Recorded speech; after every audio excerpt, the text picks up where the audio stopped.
This is Jack Van Impe Presents The Truth in News and Commentary. Here now are Doctors Jack and Rexella Van Impe.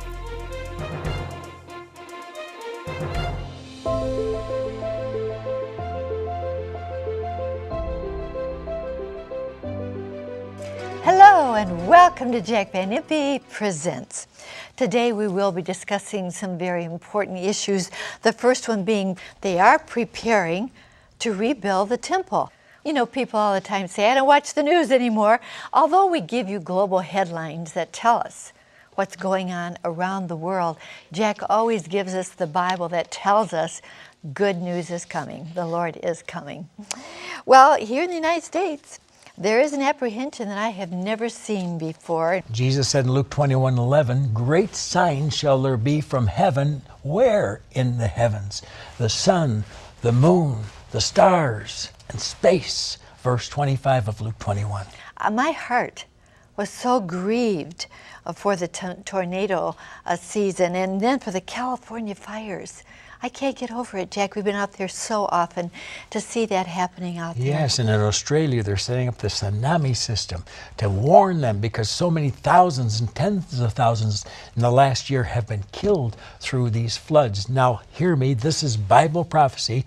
For Jesus said in Luke 21, Verse 25, just before I return, the sea and the waves will be roaring. And the thing about that article, Rexella, was that they said the worst. In every area, the floods, the things that are happening in every country in the world right now. Jesus is coming. All right.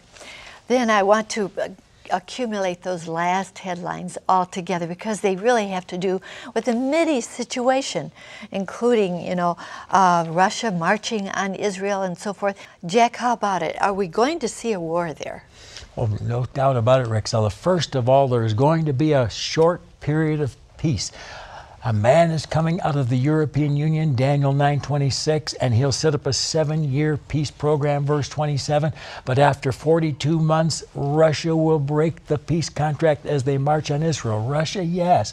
In Ezekiel 38, verses 1 and 2, where it's described as Russia, Gog, Magog, Meshech, Tubal, and Rosh, or Russia, they come from the north against Israel, verses 15 and 16. And if you draw a line from Israel north, you go right through Moscow. It's the war of the latter years and the latter days, verses 8 and 16.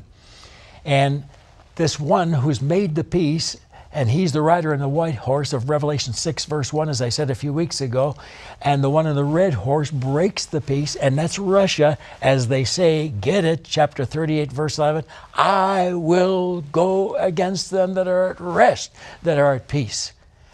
There's been no peace. There's been no Israel for 2,534 years till May 14th, 1948. Soon there will be a peace as the delegate comes out of the European Union. It won't last for 7 years, as I said. It'll be broken after 42 as Russia moves, and there's no doubt about it. Now, why? Because Israel is the battleground of the world, mentioned 18 times in Ezekiel's chapters 38 and 39. Now, why did it happen? Because, as Omar says, we must cede, give up part of the land. Wrong. That's what creates World War III. Because they have divided the land, Joel 3, verse 2, the great, horrendous Mideast war begins. The new Sanhedrin, we're going to be talking about that. The prophetic observer, the temple. Jack, I'm quite excited about that headline, but we're going to be talking about some other things first. Yes, Let Jack? me say something. Some of you Protestant ministers who refuse to preach on prophecy, giving all kinds of excuses, ridiculous excuses. No one can understand the book of Revelation. It's poppycock and all the rest. God forgive you. I'm going to show you that these Jewish people have more sense than most of you because they believe their Messiah is about to appear, and their Messiah is our Christ. Amen. Benjamin Netanyahu made a statement that he said God had chosen him to do something. What was that statement all about? Well, this is when he was the prime minister the first time, and now it looks like he'll be back into power. And he said at that time, and he continues to feel this way, I will set up again the fallen tabernacle of David. And that, of course, is Amos 9, verse 11. And it's repeated in Acts 15, verse 16, but it adds something. After this, after what? Calling out the Gentiles for salvation. You see, the Bible came first to the Jew. That's why Jesus said to his disciples and apostles in Matthew 10, verses 5 and 6, go not into the way of the Gentiles, enter not into the city of the Samaritans, go rather to the lost sheep of the house of Israel, my people, the Jews. And that's why Romans 1:16 says, I'm not ashamed of the gospel of Christ, for it's the power of God unto salvation to everyone that believes, to the Jew first, then to the Gentile. And the times of the Gentiles started in Acts chapter 10, when the Apostle Peter felt led to go to Cornelius, the first Gentile convert.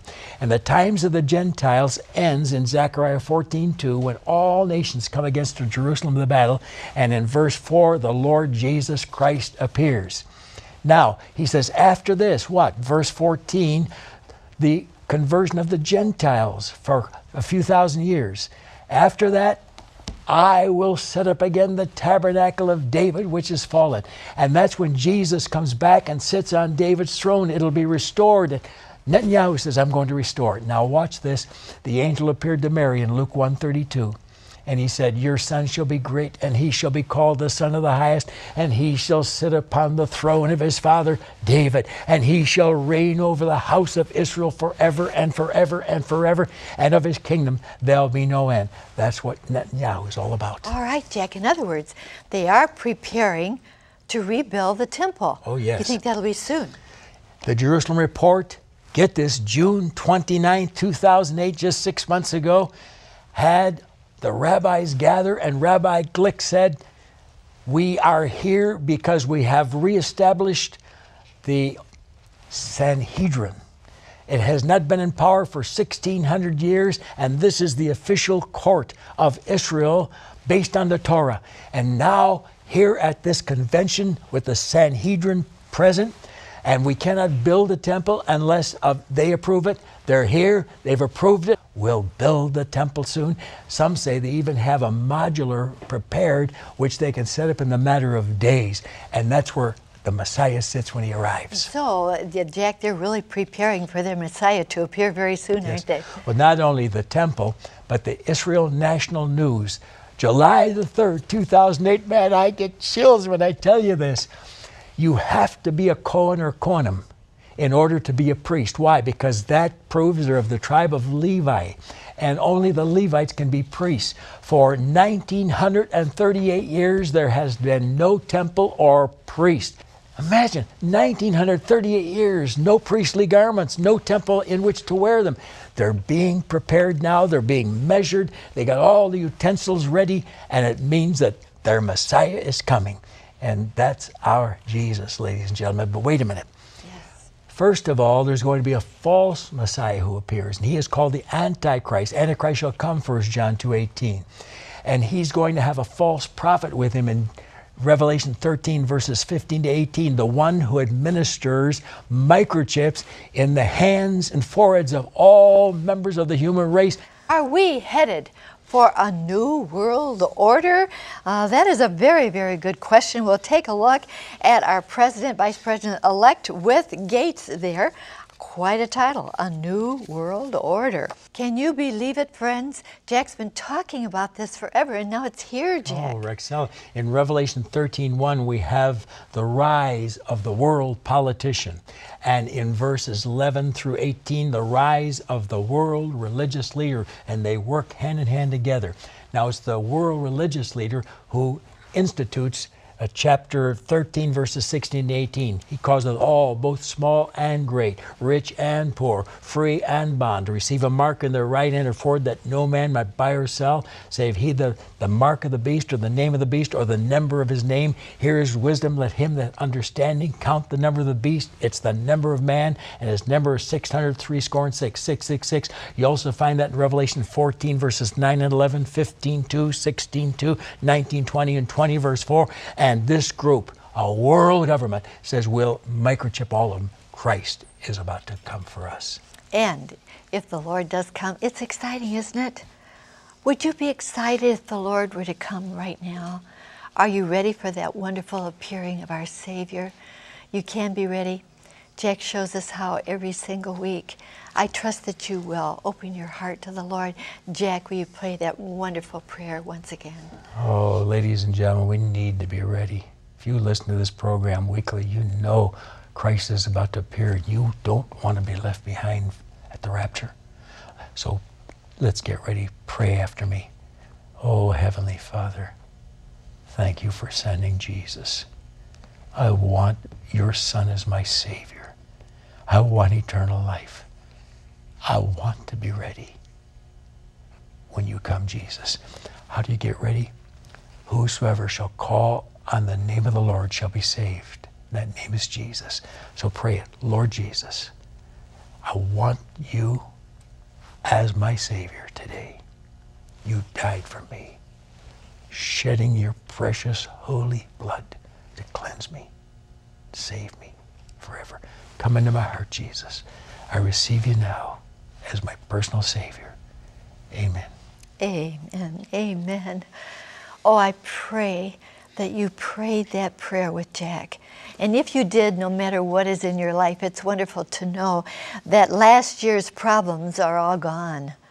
The Lord has cleansed you of anything in your life that you didn't want there. How wonderful. If you did pray that prayer and you opened your heart to the Lord, write to me. I'll send you absolutely free this little booklet, First Steps in a New Direction. There's my address, Box 7004, Troy, Michigan. Please write. I'll send this in the mail to you absolutely free. First Steps in a New Direction. And now, friends, let me just say that we have a website, jbim.com. So please, watch it again. You can see this program. Let me just give you a great thought for the beginning of the new year. Opportunities to be kind are never hard to find. We'll look forward to being in your home again next week, the Lord willing. And until then, remember, God cares for you. So do we. Bye-bye. Come visit the Jack Van Impe Living Library and Worldwide Prophecy Center. Call for more information.